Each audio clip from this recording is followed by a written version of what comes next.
কচু শাক দিয়ে ডালের ঘাটি খেয়েছেন কখনো? খুবই সাধারণ একটা তরকারি, কিন্তু স্বাস্থ্যের জন্য খুবই উপকারী। তো চলুন আজকে দেখাবো কচু শাক দিয়ে ডালের ঘাটির রেসিপি। কচু শাক ও ডালের ঘাটি থাকলে পাতে বাচ্চা থেকে বুড়ো সবাই আঙুল খাবে চেটে পুটে। আসসালামু আলাইকুম। কাছে এবং দূরে, দেশ এবং দেশের বাইরে সকলকে জানাই শিমুর রান্নাঘরে স্বাগতম।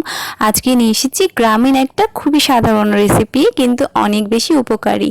তবে ভিডিও শুরু করার আগে সবার কাছে একটাই আমার অনুরোধ, প্লিজ ভিডিওটা পুরোটা দেখবেন এবং ভিডিওটা দেখার সাথে সাথে লাইক এবং কমেন্ট ও শেয়ার করে পাশে থাকবেন।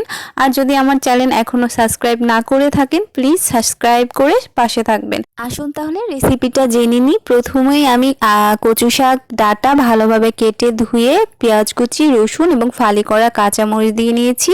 এরপরে হলুদের গুঁড়ো ও ধনিয়া গুঁড়ো পরিমাণ মতো দিয়ে মসুরের ডাল আগে থেকে ভিজিয়ে রেখেছিলাম সেটা ধুয়ে দিয়ে নিয়েছি। এরপরে আদা রসুনের পেস্ট ও লবণ দিয়ে ভালোভাবে মাখিয়ে পরিমাণ মতো পানি দিয়ে সেদ্ধ করার জন্য 20 থেকে 25 মিনিটের জন্য ঢাকনা দিয়ে রেখে দিয়েছি। ঢাকনা খুলে আমাদের এটা যখন সেদ্ধ হয়ে গেছে প্রায়, তখন ভালোভাবে ডাল ঘুটনি দিয়ে ঘুটে নিব। এটাকে আমাদের ভাষায় ডাল ঘুটনি বলে। আপনারা আশা করি ভিডিও দেখে বুঝতে পারছেন।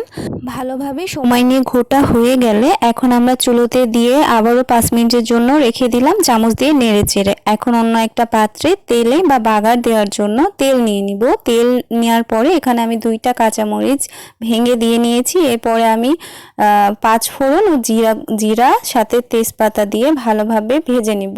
এরপরে আমি এখন পেঁয়াজ ও রসুন কুচি দিয়ে নিচ্ছি। এই পর্যায়ে সবগুলো উপকরণ ভালোভাবে ভেজে নিব। ভাজা হয়ে গেলে অর্থাৎ অল্প একটু লাল লাল হয়ে আসলে বা বাদামি রঙের হয়ে আসলে আমরা কচু শাক ডালটা দিয়ে নিচ্ছি।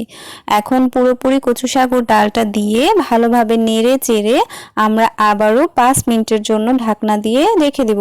5 মিনিট পরেই আমাদের কচু শাক ডাল একদমই রেডি হয়ে যাবে। আশা করি ভিডিওটা বুঝতে পেরেছেন। আর এটা একটা সহজ ট্রিক্স বলি, মসুরের ডাল যেভাবে রান্না করা হয় সেদ্ধ করে বাগার দিলেই হয়ে যায়, কচু শাক ডালটাও সেভাবেই রান্না করলেই হবে, শুধু কচু শাক ও ডালটা একসাথে করতে হবে।